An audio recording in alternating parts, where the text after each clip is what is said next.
Chris, just because we've got to watch the time a little bit. So just take us to just, if you can just sum that up, that particular interview, and then get us into the next incident. And how long was it between July and October? Wasn't it? That first incident, I say that there was no. I've been asked to remove nothing, so I can't have been harassing anybody. Otherwise, I'd still be guilty of it. I was bailed without any charges and no charge on the bail sheet. And then I was meant to be answer bail on the 5th of September, I think it was. And I was just getting out of the bath, ready to go. I had been out at 10 o'clock and it was about 9 o'clock. Big knock on the door. I thought, oh, that's an old bill knock. So I told him I got my jeans on, got to the door. They'd already opened the door to walk in, but luckily I have a latch on it. So I said, what are you doing? He said, Chris Spivey. I said, no, what are you doing? He said, you meant to answer bail today? I said, yeah, and it's 10 o'clock. He said, it's been extended. Here, take this. And that was it. And when was this, Chris? Sorry, when was this? That was the 5th or 6th of September. I can't remember exactly which load. And I say nothing else happened. In all this time, they've still got my stolen computers. I haven't asked for them back or anything like that, even though I was illegally arrested and they was illegally obtained. Then, I think it was the 6th of October, or might be the 9th. About 5 o'clock in the afternoon, bang, bang, bang on the door. I was asleep at the time because I work through the night and sleep in the days. My daughter's coming. She was, Dad, it's the police, it's the police. So I went to the door and they'd opened the door. So, no denying that we weren't in. I said, what do you want? He said, we want to talk to you. I said, you got a warrant? He said, no. I said, you ain't coming in then. He said, we only want to talk to you. I said, no, and shut the door. So then they started, we're going to kick you out. Open the door because we'll kick you down. I said, no, you're not coming in. No, you got no warrant. You got no right to be here. End of. Go away and get a warrant and then come and see me. Next thing, I didn't know that there was, the big rams that they use. But obviously, when I see the door afterwards, it's obvious that they come equipped. This was 3 plainclothes policemen, incidentally, as opposed to 4 uniform Robocop up, and whatnot. And so they're banging on my door, and I'm going, Stacey, film this, otherwise, I'm going to be really in trouble, they're going to kill me or something. Windows, I looked out, my bedroom is right opposite Stacey's bedroom by the front door. The bedroom door was open. I see the cop in the backyard. As they've come through the door, he smashed the window. Totally no need for it. So we had the baby in here, baby screaming, Stacey screaming. Luckily they made so much noise. My neighbours come down and being a bit clued up, they got their mobile phone going, didn't they?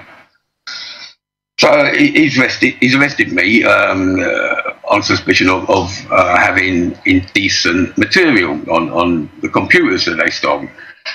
So a lot of people that had been warning that this would come to this, but there was measures taken anyway, unbeknownst to them. So anything on there that's indecent or illegal, you have put on there. Anyway, so they had me away. They wanted me to sign a sheet saying no damage, and that sheet's on my website for everyone to see. No damage. Like the door's still off. I've got a big piece of plywood across the front of the door. The door's still off its hinges. We showed the pictures last week, actually, of the doors and the damage that they'd done. Well, there you go. That's what the police class as no damage, Lou. Yeah. So off I went with the 3 of them. And it was amazingly quick. The whole, from start to finish, I was away 6 hours. Now, the photos they showed me, Southend CID again, the first one that came up was Brooke Shields in the bath, a photo shoot taken from when she was 10 years old. Now, this photo, I got it off some sort of Wikipedia site, events of the 20th century that caused a scandal, because these photos were taken for a magazine. They appeared in a magazine when Brooke Shields was in the bath, 10 years old. Her mother was there, she had a pushy mother and whatnot.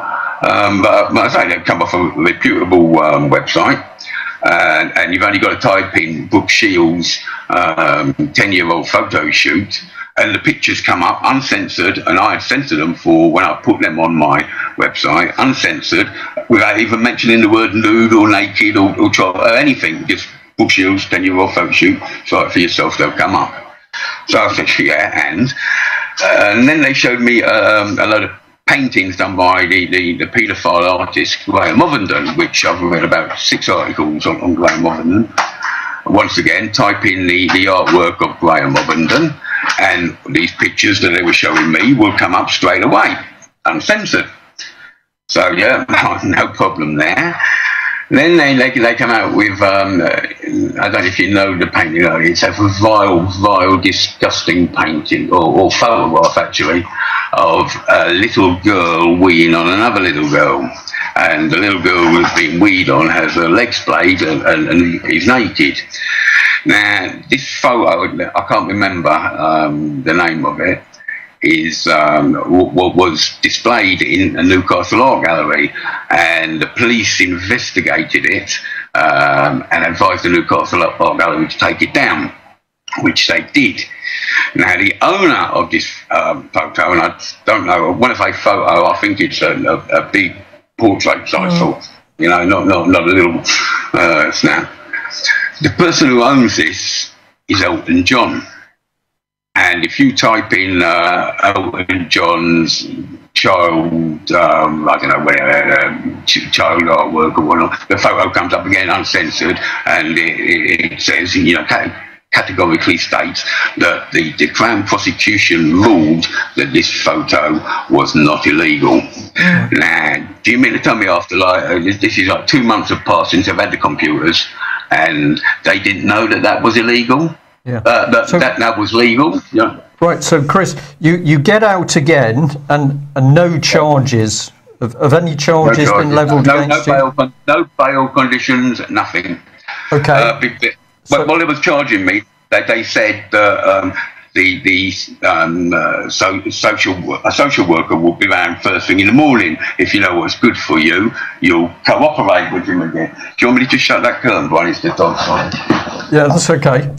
Right, so with this is classic, isn't it? The social worker didn't come that day. He came the next day, 48 hours after I'd been arrested. So there was obviously no rush. This is a social worker because the first time they arrested me, the police made a malicious allegation, again, which has been found to be totally untrue.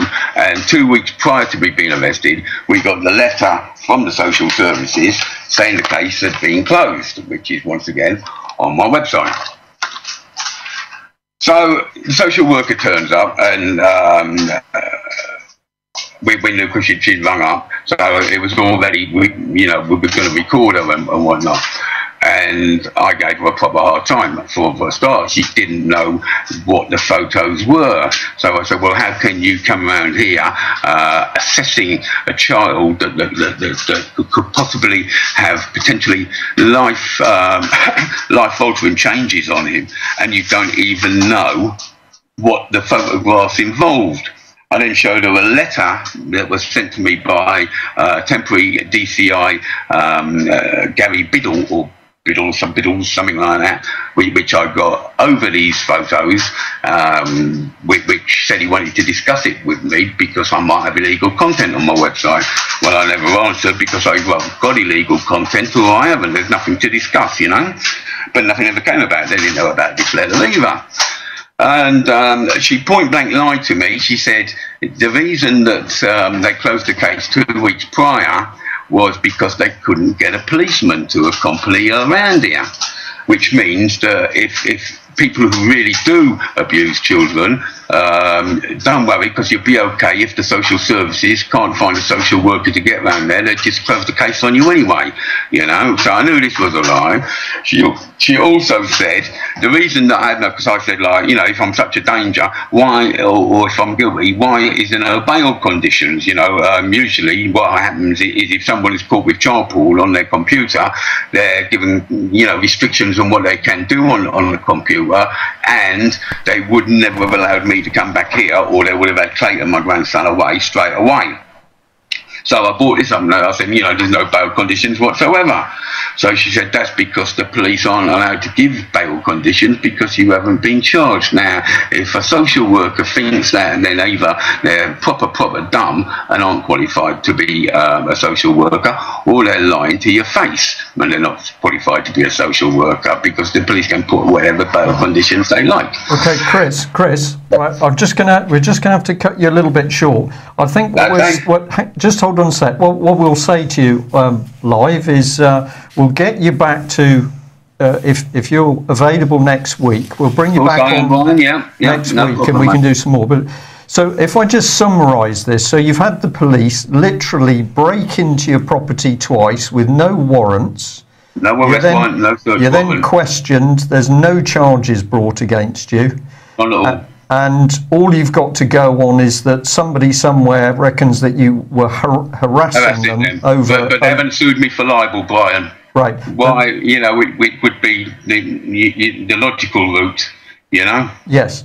Okay. So, and then not only did the police smash their way into your house with no warrant, and it appears no proper evidence against you, but then as a backup, they bring in social services start an attack on you over your grandchild. Despite being cleared 2 weeks previously, and Clayton being seen by health visitors, and everyone declaring, you know, and agreeing that the police allegation from the first arrest was just malicious, right? Okay, and unfounded. Okay, so and I say that the idea is, Brian, is to shut me up, is to get Clayton, because they know my family is my weakness.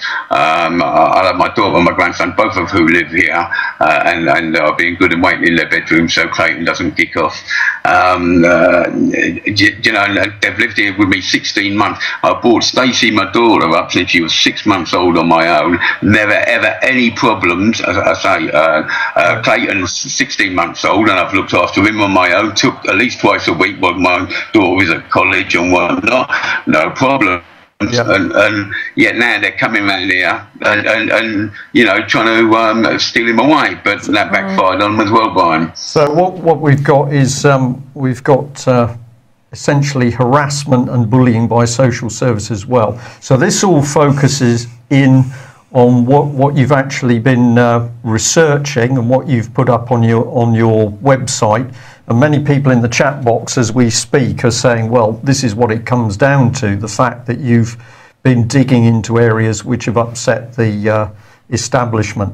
So if we can just say thank you very much for joining us and giving us that excellent summary of what's happening today. If we can bring you on early next week, we'll be able to actually have with questions and answers on some of the things that you've been looking into. No problem whatsoever, mate. Thank you for having me. Okay. Thanks, Luke. Thanks, brilliant. Chris. Take care. Very much. Cheers. Bye. Bye. Bye. Well, we'll just have a quick look at chrisspivey.org here. So if you want to go and have a look at it, we will say that Chris uses some fairly colloquial language to get his point across. That's his style. We're not interested in bad language today. We're interested in the truth, and we're interested in why the British state feels entitled to smash its way into people's houses with no evidence. But do go and have a look at Chris Spivey's research if you haven't.